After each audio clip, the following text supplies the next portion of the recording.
Welcome to the Transform Sales Podcast, where forward-thinking business leaders come to share their experiences and ideas, learn from each other, and amplify their results together. How's it going, everybody? Eddie here with another great episode. Today, I have Lawrence from Playbook Consulting, who's going to be sharing some very interesting information for a lot of companies, but we're going to focus on this episode on startups and SMBs that probably have been recently funded. Lawrence, how are you doing today? I'm doing excellent. It's a beautiful day in South Texas. I appreciate the invite to talk. Look forward to having the conversation. Amazing. I love that energy. Now, Lawrence, why don't you tell us a little bit more about this title? Playbook Consulting Group, Fractional Chief Revenue Officer or Chief Growth Officer for Funded Startups and SMBs. Tell us a little bit about this service of yours. Yeah, I think I'd love to have a cup of coffee with anybody that wants to talk shop and business, but I probably want to start with, I don't primarily consult to coffee groups. So it's across the board. My last name's actually Lawrence Coffee. So I always thought, that'd be a great way to have the name branded. I've been in business services for about 20 years now. My first consultancy was completely different. This time around, I thought, well, let's just make it simple. Let's talk about business problems over coffee and figure out how we can solve them. And so fractional CRO, CGO is basically someone that helps with the revenue full stack, has an understanding of the customer life cycle from the earliest steps to the long time ongoing needs of the client. And so I help companies either in the fast growth startup lane or across different sizes of SMBs and different verticals look at their sales, marketing, customer success or customer experience functions and find out ways to optimize and improve their profits. Incredible. So there's a lot of things that you can tweak on that engine that is the revenue engine of companies. We're going to be talking about startups and SMBs for this episode. But before we go a little bit further, tell me, once you meet your clients today, how were they solving their go-to-market campaigns before they met you? What were they doing? What were the challenges with the way they were doing those campaigns? Yeah, absolutely. I would say that, most of my clients have found success. I want to say that first and foremost, and they're looking to amplify their vision further. So what I find is there's three major areas that there's challenges. The first is where they're working in the business and not on the business. So, you got to delegate to elevate. And so they're executing on those tasks and they can't replace themselves. They can't go on vacation. They're in the business too much. And so that's the fundamental one. The other is where they've had the vision and they've hired someone like a CMO or a fractional CMO who is helping them with marketing, but that's not replacing them again in the sales function. And they might even have a small team, but they're, again, working on managing the team and themselves in either instance. And so there's no one that's helping them oversee their sales function and grow the sales function that has that skills and those experiences. And that's the tip of your spear is sales. I mean, marketing is about creating the vision as far an awareness, but like closing comes from sales. And usually the CEO, effective CEO, is the chief closer. So that's a huge component where it can tie in. And the other is EOS. I love the EOS people. There are a lot of them in my network. I've done business with EOS folks, but they're like a COO that also does marketing, also does finance. There's a lot of hats in that instance that they're wearing. And so what we bring to the table is slightly differentiated in that we're hyper focused on sales as the tip of the spear, with a key integration with every function within the business, knowing that there should be no silos, there should be no drama. We need to all work together towards growth. Now, Lawrence, when you mentioned EOS, were you referring to the entrepreneurial operating system? That is the one. Yeah, based on the book Traction, which a lot of my clients in the SMB space are familiar with. And what we offer essentially is what would you get from, a Fortune 100 company, a Fortune 500 company, which a lot of my background, I might support today fast growth startups and SMB, but I've also worked for Fortune 20, Fortune 50, Fortune 100, Fortune 500, and a lot of larger players, and building out up to 9-figure data and AI consultancies, global consultancies before. And that is something that, there's different frameworks involved, different approaches. Like when you get to that size, you have like 7 or 8 different departments that are part of RevOps. And so it's taking some of those lessons and how you distill them down so that folks that are, at a size that can't afford to have 7 or 8 different executives, how can they still be served at, that higher level of capable support? Amazing. I like what you shared. I want to unpack a couple of things, Lawrence. So first of all, more than a decade of experience building revenue engines for different types of companies, different services, different products. And that gives you a lot of experience under the belt that should be very important for your next potential customer and maybe someone in the audience. But most importantly, you describe a pain point that I've seen a lot of times, especially in companies that are just probably after that first phase of growth and starting to plateau a little bit, which is the business depends on the CEO being there every day. They cannot take a vacation or everything else crumbles. They pretty much became ingrained in the web of activities and operations of their company, and now they have to make every decision. They struggle to delegate. So those are, if we go to the next banner here, some of the challenges that I've heard you mention, right? If they don't have a system that works for them or that scales without their need, they pretty much became from an entrepreneur to a self-employee, right? Because now they Yes. have to work endlessly, and it's no longer a 9 to 5. They work 24 hours because they own the business, and if they don't continue to work, everything will collapse. So that's a huge problem, that if you in the audience, you want to grow your company, but everything depends on you and you don't want to grow your headaches, maybe what you need to look for is that system, right, that you have in place. And that's where Lawrence can come in, diagnose, identify what's missing. What are those things that maybe it's a operational thing that needs to change, maybe it's a mindset thing that needs to change, maybe it's an employee situation, but you'll be the one identifying how all those things come into play and what are the ingredients that need to be changed in order to have that mixture for the right engine, for the right revenue engine. Now, why don't you tell me, Lawrence, a little bit about the main features of your service? You were describing before how you work with multiple different companies. So this is not your first rodeo. You already have a system for diagnosing. Maybe your diagnostic at the end won't be the same, but the system that you use to diagnose a patient and say, hey, this is the medicine that you need to take or apply into your revenue operations. Why don't you walk us through how that works? Yeah, correct. Absolutely. I would say I've built 41 companies over the last decade plus, and of those, Great. I've actually mentored over 124 different companies that were pre-seed before that fast growth startup phase. Wow. And so I've seen definitely a lot of different verticals and dimensions as far as, and pain points are typically fairly uniform across. I mean, essentially in a business, you have growth coming in and what you do with that growth. There's only top line, bottom line, really. And so I'm looking basically through those lenses, and I have a set of tools where we do audits, assessments to identify where particular problems are, where we can look at the processes and find out where the handoffs are going down. We can look at systems, like, for example, making sure your CRM has the right types of ABC lead qualification criteria, and those are actually true and meaningful, that your MQLs are, validated, that your SQL process is good, that your sequencing, that your scripts, all of those are components that we look at through these assessments and these audits. It's basically a fit gap analysis. We're figuring out, where are you at now? Where do you actually need to go to reach those goals? And we can help with goals too, but and putting some realistic frameworks around them, like what you actually want to do. But that can be a component where maybe someone set a 30% CAGR and they're not meeting that. And maybe they're not meeting that particular goal they're going for. Maybe they're burning through capital because maybe they're a salesperson and they really want to meet that. But then that's reducing their ROI. And if their customer lifetime value is not, strong enough, that could be running into a problem where they're not profitable.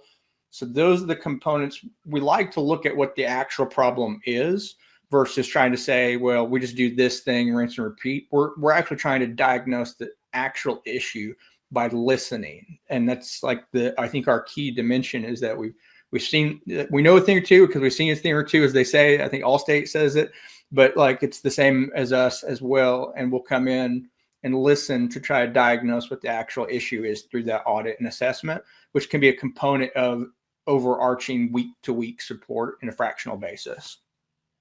There's two things I want to highlight for someone in the audience. And number one is, as you just mentioned, this is not a one-size-fits-all type of consultation and service. The solution will depend on their need, their customers, their goals, where they're at today, and what they're missing to get to their next desired stage.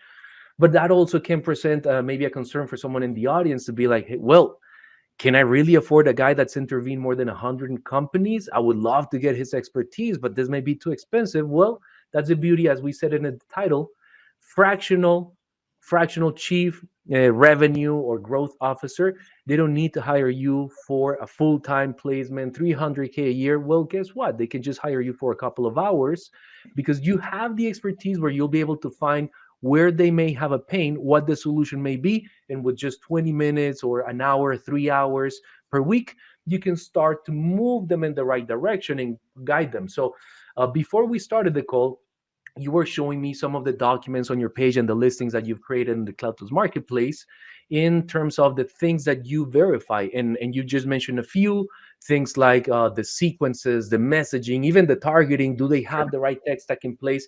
But there's a long list of items that you go through to make sure that everything is in pristine shape. Would you mind sharing the screen and walk us through some of those documents or things that you typically look at, just so that the audience can get a better feel for the scope or how far is the reach of your consultation services in terms of go-to-market and revenue strategies? Let's do it. Awesome. I see you're sharing the screen. There we go. Awesome. So this first one I pulled up was actually the Chief Revenue Growth as a Service, which just like, product as a service, SaaS, software as a service, it's the same mindset. This is when you need a partner. You want to bring in that partner that can help you build this, that you don't know what to do. You want them to do it. And so this is, roughly every engagement's, custom size, but 8 to 10 hours a week is usually what fractional means.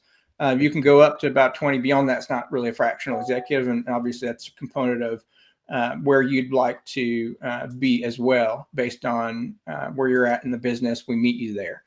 So this is from our website that goes into this a little bit more details. If you want to talk more about that, as you saw on the last page, there's a calendar link in there, and my calendar's up to date. But essentially, what Fractional Growth as a Service does is it provides you a number of things weekly, ongoing basis. You can see that there's pain points we target and what have you. Our approach essentially is to develop and deliver your program for you. So it's across the board: sales, marketing, partnerships, and alliances, things to that effect. To that point, I had a go-to-market checklist that kind of goes through that at a very detailed level. Essentially, if this is in the case of like you need to launch from the beginning. So like you have an existing business, you don't necessarily need to build out the entire company. But again, like this is potentially a 40-second company I might develop, and I'm putting together my thoughts on the things that would need to happen. And so essentially there's a number of things that you have to look at in that case. Sales strategy, obviously you need asset, you need a deck, you need to have, but before that is effective. That's really the first thing you need. You need to have the sales cloud or sell, but there's a whole bunch of things that relates to that. That's important. And if you have an existing marketing team, you need to make sure that there's communication between the marketing and sales and all that. And so there's a component of that too, where like, an SLA or alignment between sales. We've seen that frequently as actually one of the key first steps before you get to some of the other things that you need to get to. So you see how these are ordered. And in that case, every instance, you got to order where the priorities are. Right. And a lot of times you have to build just in time. Like you can't do it all right, perfect. You need to basically say, we're going to lay these tracks down. They're going to come flying in right before the train rolls over them. And that's when you build companies, that's what you do. It's not always about timing, but that's where our expertise comes in as well. Where we've seen so many different things. We know in this instance, messaging and positioning is important, but maybe that's not the priority. In another instance, messaging and positioning could be the fundamental priority. The main thing to fix. Yeah. So I'll scroll through so you can see some of the others. Sales process handoffs, always a huge component of that. And so and these are always custom designed. Every organization is slightly different in their build. One of the things that you'll see here highlighted, weekly pipeline calls. Like for a fractional service, that's essentially, so at the beginning of the week, you set up a strategy session with the CEO and whoever needs to be involved in those conversations to figure out, okay, what does success look like for this week? And then you set up a weekly pipeline report. That's an accountability session, essentially, to go through and keep everybody on track. You meet, on a daily basis as required for the huddle that you have ongoing. And so all this depends on what resources the client has, and we'll custom tailor that to fit how their organization has been designed. Everybody's going to be slightly different, and we can approach it from different lenses. You might have account managers, you might have account executives, you might have inside sales, outside sales, you might have commission only. We can help with that as well, as far as figuring out what does your strategy need to be for not only your pricing strategy for your product, but what does your compensation strategy need to be for your sales team. So that way you're making sure to make effective use of their time and motivating them to be successful for themselves and for the company. I like it because there's not only like someone in the audience considering hiring you is not only getting a diagnosis and the prescription, but it sounds based on these weekly reports and follow-ups that they're also getting a continued monitoring of the implementation of the recommended solution. Hey, if you need to revamp your messaging or redesign your ICP and who you're targeting, yes, this is how you do it. But then you have those weekly reports to stay in tune. How are we doing on that front? Now that we tuned the new ICP, does your old messaging continue to work, or do we need to refine that too? Cool. This is how you should change it. And then next week, let's follow up. What are the changes? Have we seen an uptick in the clicks and the opens? Excellent. What is the next bottleneck? Continue to fix that. So it's not just, hey, here's a recommendation. Go ahead and fix that. See you later. If you want to hear from me again, pay me again. But more like an ongoing, let's say, process system that you put in place. So they not only fix the problem that they have, but you also monitor that they don't fall back, right? They continue to improve. And I guess, and correct me if I'm wrong, through this consultation, if you tell them, for instance, it's the messaging that you need to revamp, you give them the theories, templates, examples, and ideas. So not only they're making the change that they need to make, but they're also understanding, why is it that I need to make this change? And what about this improvement is it that I need to change? And what's the impact going to be? So they're kind of like learning, right, how to be a proper chief revenue officer, chief growth officer, as they receive your service, even on a fractional basis. So I think that's pretty important. I guess that one of the things to differentiate with this particular product as well, there is that capable with one of the other listings we have in the store, which is, more along the lines of the consulting. This one is a fractional. So the main difference would be you can either get someone that completely comes in and creates these artifacts on a consultative basis. That would be really more along the lines of the, and we have I can pull back to the service offerings here to kind of illustrate that. But essentially, this is strategic playbook consulting is where that falls into. And we have those on the marketplace as well, where we create those actual artifacts, we figure out where the problems is, and it's across the entire spectrum. So we can audit, we can develop, they'll learn, and they can coach. And that can also be on an ongoing basis. Usually what I find is that's going to be a 3-month engagement. Usually with fractional, it's plus or minus 9 months typically, depending on the particular need. And it's really the main difference between fractional too is you're a partner for the client at that point versus an outside hired gun that's fixing the issue. So there's an ongoing, so you're coming in as an executive leader to actually help, and you're part of the executive team essentially. And so you're there. If there's a CMO, they're either someone that would report to you, or there's someone that you would collaborate very closely with, depending on what the client's organization was. If there's an admin, they might be their chief of staff that all the executives report to. Whatever that function looks like, we're not coming in when we come in fractional to replace the existing functions. We're coming to augment what's already missing. So if they already have a fractional CRO, or rather if they have someone in mind they want to develop into their CRO, then the offer, you could do this for 9 months. And then basically the success criteria for that 9 months would be that you hand that over to that person and they learn. But the other one is from day one. That's its only goal. So we're like, if you need to know the information, get the knowledge transfer quick, this is designed better to get it in right there. Whereas this is, if you go in with the mindset of the fractional, it's more about, yes, but probably the first 6 months is going to be like 90%. Like you don't necessarily need anybody in there to be able to learn from it, which that can be a huge gap that they might have. But it gives you time to figure out what does that future state look like. Some clients, I've known people that have been in fractionals. Like my first fractional role was for 4 years, but that's unusual. I've also had fractional roles that were for 2 months. It was really more of an interim fractional in that case. But usually the goal is to lead them whole and better and improved, no matter how long the engagement's for.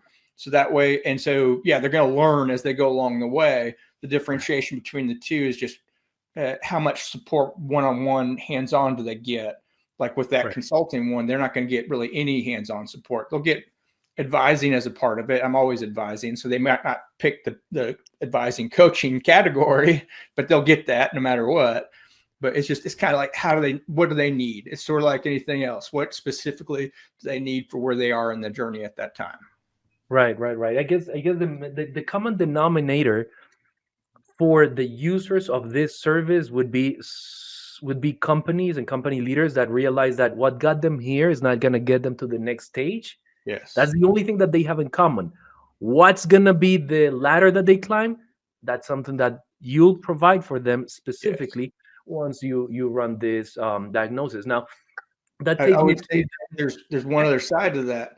The other common denominator is that the people that want to keep climbing that ladder up is a key component. Yeah. Yes, of course. They need to be hungry. Yeah. It needs to hurt, not being able to grow any further. Now, that was going to be related to my next question, which is someone in the audience may be listening to this episode and saying, hey, maybe I do need to have a session with Coffee Consulting Group. What would you recommend in terms of the tasks, deliverables, or people that they need to consider in terms of working with you and growing to that next stage? What would you recommend for someone in the audience to prepare, to consider in terms of having a meeting with you, at least at first meeting, and making that meeting as successful as possible? Yeah, absolutely. I mean, I would say that, the first jumping off point is just, what is your number, one pain point that you're aware of, and and then number two being, what do you think is the area that you most don't know, the known unknowns, right?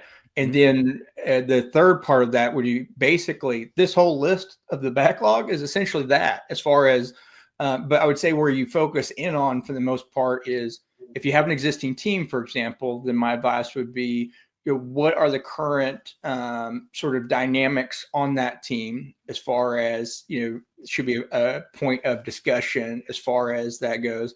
And then what's currently being used to help hold them accountable, it should be a component of that. And then where do you feel like they are at in achieving that? Those would be, and then that will start the conversation. And just like you and I here today, we'll get to sort of the pain points pretty quick. It won't take us a long time to get to some really quick pain points of problems that could be the jumping off point of a solution. And some of those are going to be things that they're going to get some information. Hopefully it's going to be a good enough call that they get information in that call that they walk away smarter, and they're implementing solutions before you've even implemented a project. I mean, in my experience, that's been the case. I mean, I've had plenty of 30-minute conversations with CEOs before in the past, where at the end of it, they got like a 1x, 1.5x or 2x out of it for free, just from a 30-minute call. So, and I'm good with that, because like, if you really want to significantly scale, that's what I'm there for.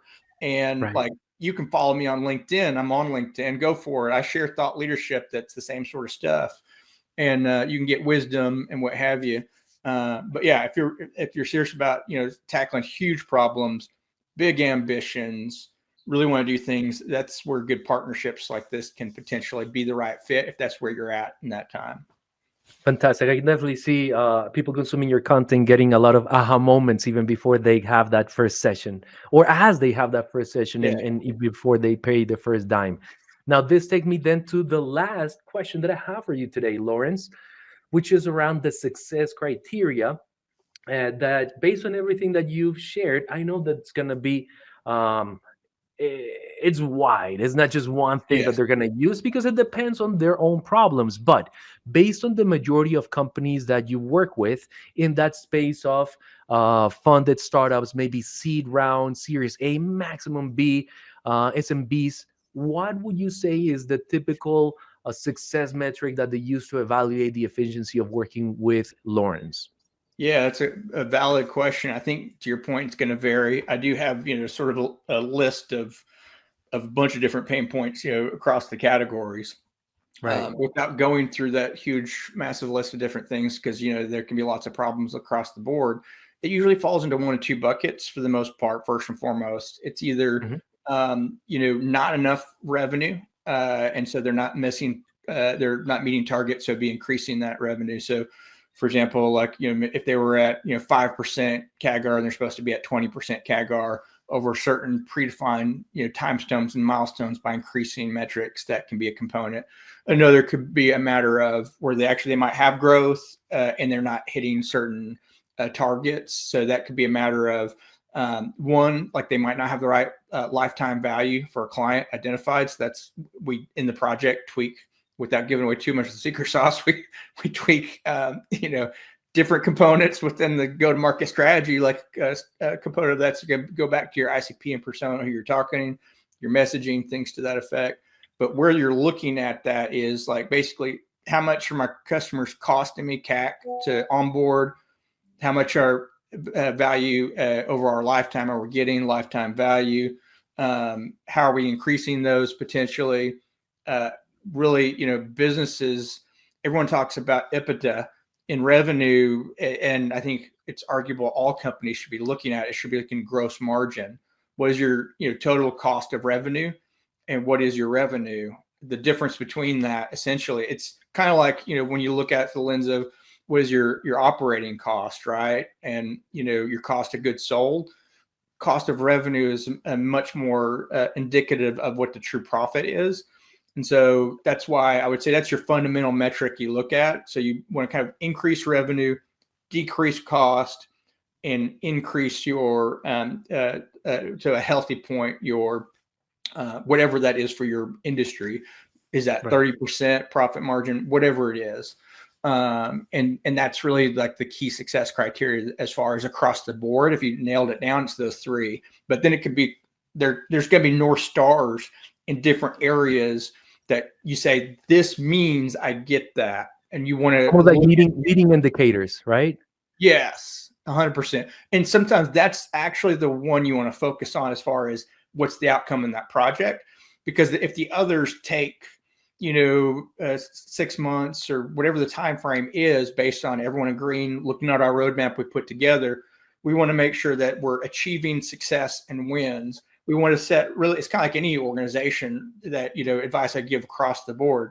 You basically, if every one of the companies making their metrics, then that's that means your metrics aren't aggressive enough. If no one is making it, then you have a different kind of pain point. You want to look at the ones that you can measure, that you have a 95% chance of getting information and feedback as quickly as you possibly can. And so I think you definitely want to look at all of them, and you really, in my mind, you focus on those three. But like there are going to be specific ones that can give you intel and intent faster, and those are the ones you want to dial in as well. And that's true when you're setting your KPIs. That what gets measured gets managed, as Peter Drucker would always say. 100%, yes. And I love this because I've also heard this theory that, everything rolls up to revenue, right, as a macro indicator. But I've also heard that you have multiple levers and KPIs that you can tweak within a company. And I've heard this theory that even if you find 7 different levers that you can tweak to maybe no more than 10%, you may be able to double your revenue. You don't have to take something from 20 to 100. You may just take it from 20 to 30, another thing from 30 to 40, another one from 70 to 80, and those 10% increments in little places or in different places, if you get at least 7 of those, double your business. So I can definitely see these solutions coming into play, multiple pain point areas, multiple KPIs that could be tracked to see a positive trend that will ultimately lead to more revenue. Lawrence, this has been an amazing episode. I want to share that anyone in the audience considering to hire Coffee Consulting can definitely go to the CloudTask Marketplace. Take a look at the different listings that you have. Today, we've spoken a lot about startups, funded companies, SMBs, but there will be also other listings for enterprise companies, mid-market companies.